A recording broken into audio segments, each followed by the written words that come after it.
What's up, YouTube? Tim Moose here. Now, here is my throwback segment where I talk about the films turning 10, 20, and 30 this week. Alright, the films celebrating their 10th anniversary, we got the Kevin Hart and Ice Cube comic classic, Ride Along. Now, of course, this was directed by Tim Story, who's, put out, obviously, other things like Mad Films. He also did, Ride Along 2, Tom and Jerry. He recently gave us the Black Thing just recent.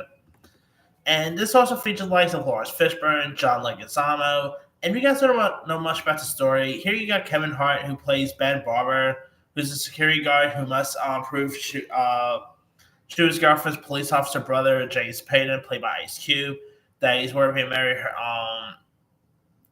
her. Of course, during the 24-hour patrol of Atlanta, he accidentally gets wrapped up in James's hunt for an armed steer named Omar, played by Lawrence Fishburne. Of course, he did do a sequel, which I didn't mind. Wasn't as good as this one, but I had a fun time with Ride Along. The chemistry between Ice Cube and Kevin Hart is fun to watch. I think these two play off each other really well here. It's a really entertaining one. It's a really fun to ride. They're supposed to be doing a Ride Along 3. That's been announced quite some time. I don't know if that's just still ever happening or not, but still, the chemistry between Kevin Hart and Ice Cube really sells this movie a lot. I still hope they do a Ride Along 3, but who knows? All right. Also turning 10, we got Jack Ryan Shadow Crew. I would keep wanting to call it Jack Reacher. It's Jack Ryan. Of course, we've had other actors who played Jack Ryan before. Alec Baldwin, Harrison Ford, most recent John Krasinski. Another one who played Jack Ryan is Chris Pine. And this was directed by Kenneth Branagh. And it's where Jack Ryan is a young covered CIA analyst, uncovers a Russian plot to crush the U.S. Economy with a terrorist attack. You also had Kevin Costner, Keira Knightley. Kenneth Branagh plays the villain in this. He of course directs and appears in this. It's actually really fun, a fun flick. Chris Pine, I thought he was a really good Jack Ryan. Definitely maybe definitely one of the top tier Jack Ryan's there is. So not a bad flick here. All right, also turning 10, we got Devil's Due. Now, this is directed by Radio Silence, who obviously is best known for directing the recent Scream films. They put out VHS, one of the VHS segments, Ready or Not. Now, this is of course a exorcism based film, which I actually call this Paranormal Activity meets Rosemary's Baby. That's why I always got from this film. If you guys don't know much about it, it stars Zach Gilford, who of course is Mike Flanagan's favorite actor there. Where Zach and his wife Samantha head to the Dominican Republic for the honeymoon, and the trip takes an unsettling turn when the psychic gives them an warning. The newlywed eventually make their way to a bar and get very drunk, obviously, and the next morning they remember the little night they had. Later, Sam reveals that she is pregnant. However, strange psychic and mental challenges leads her to realization that the pregnancy has sinister origin. So this is of course a full-on found found footage flick. And while it's nowhere near as good as Renaissance recent films like the Scream films or Already or Not, it's a really decent creepy flick here. I thought Zach Gilford and his on-screen wife Alison Miller did a really good job here. Definitely had some really fun scare tactics. So really, this is a little horror flick if you guys haven't seen it. Also turning 10, we got The Nut Job. Now, this of course features the voice talents that includes the likes of Will Arnett, Brendan Fraser, Gabriel Iglesias, Jeff Dunham, Liam Neeson, Morgan Freeman, Katherine Heigl, Stephen Lang. And if you guys don't know much about the story about this one, with this squirrel named Sully, who's pretty much is banished to the streets of Oakland, Oakland, and of course he finds the town's nut shop and hatches a plan to plunder its bounty here. Where after where like he accidentally destroys the winter food supply here. And while it's not a great film, it's not as bad as most people make out to be. Like I don't mind the Nutjob films. Of course, he did do a sequel a couple years ago as well. But the first Nutjob isn't so bad. It's really cute. It is charming. It's very harmless. Far better than the Emoji Movie, that's for sure. I mean, I've seen worse anime films than the Nutjob. So yeah, not a bad one here. All right, now films turning 20. We, of course, got Along Came Polly, which is the Ben Stiller and Jennifer Aniston classic that also had the likes of Phil Seymour Hoffman, Alec Baldwin. Of course, one of the most iconic lines, iconic scenes when like Ben Stiller is playing basketball with Phil Seymour Hoffman, and he pretty much has his like face on his hairy chest there. One of the most awkward moments in film history. Now, it is, of course, a romantic comedy that's directed by John Hamburg, who, of course, last directed that Mark Wahlberg, Kevin Hart comedy, Me Time, that premiered on Netflix a couple years ago. And, like I said, the film does star Ben Stiller and Jennifer Aniston and follows Ruben Pfeiffer, who finds that his life taking a different turn when he reconnects and falls in love with his old classmate, Polly. Chaos ensues when his former wife Lisa returns to Hill. Now, of course, you had like Deborah Messing was also in this. It's a really cute, charming little rom com.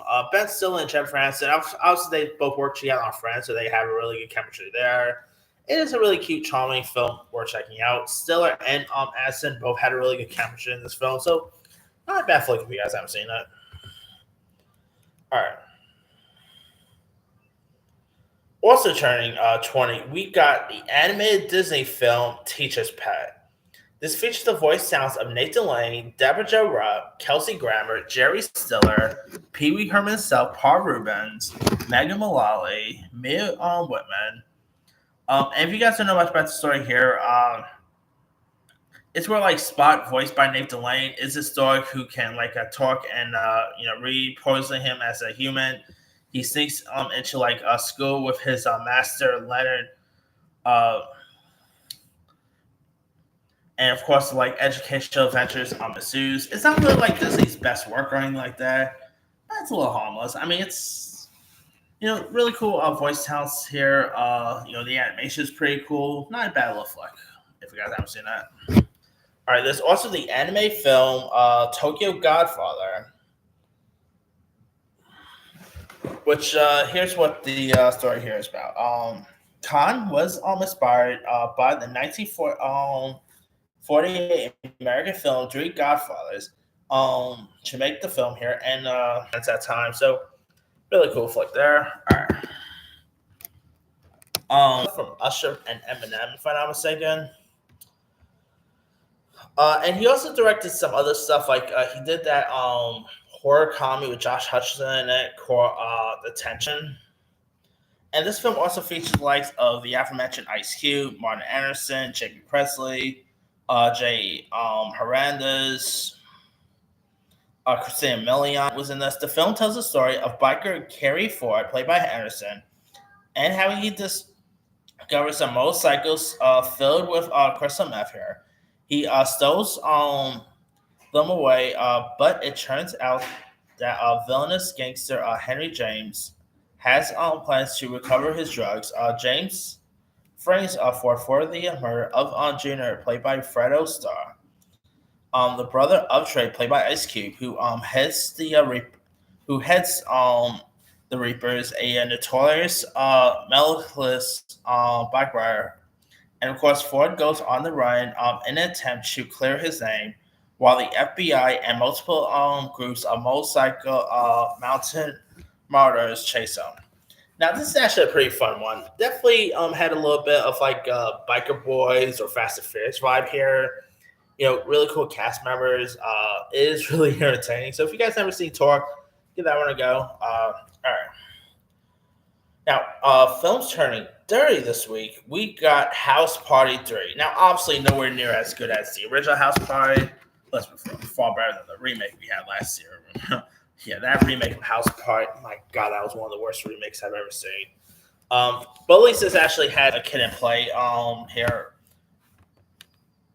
And you also had like Bernie Mac, Marcus Houston was also in this, Chris Tucker, Anthony Johnson, Kadai Anderson, Gilbert Godfrey, TLC.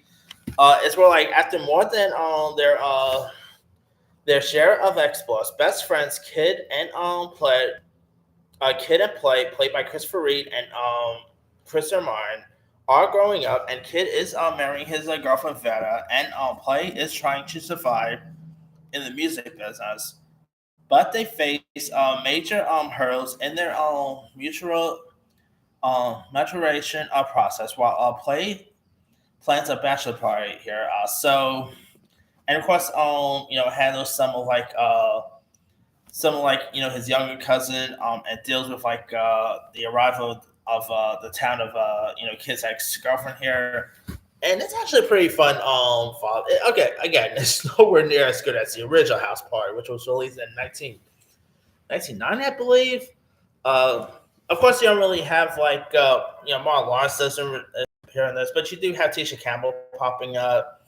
Uh, Marcus Houston, who of course go on to star in House Party 4. So there's another House Party if you guys haven't seen that one. So yeah, not a bad Dirty Summer. Just not as good as the first two, obviously, but not just far better than the recent one we just had. All right. Also turning dirty, we got Body Snatchers, which is pretty much like a horror-based comedy directed by Ava Ferreira, who gave us stuff like King of New York, Bad Lieutenant, Welcome to New York. And it also features the likes of Meg Tilly, Forrest Whitaker, Gabriel Anwar.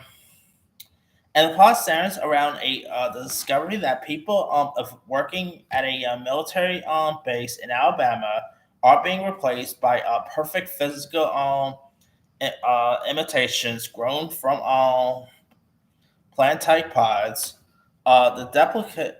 This duplicates are pretty dicing questionable from normal people, except for like their utter lack of emotions here.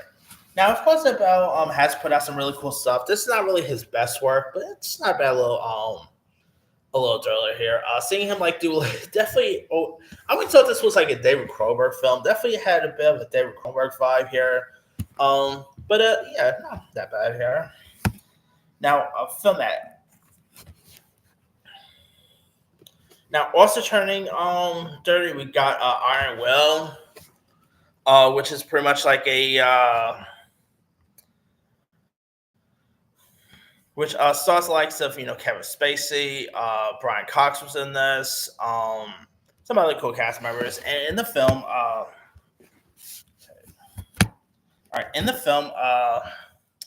a teenager is thrust into adulthood when desperate family circumstances compel him to enter a lucrative yet dangerous cross-country dog race despite numerous odds against him.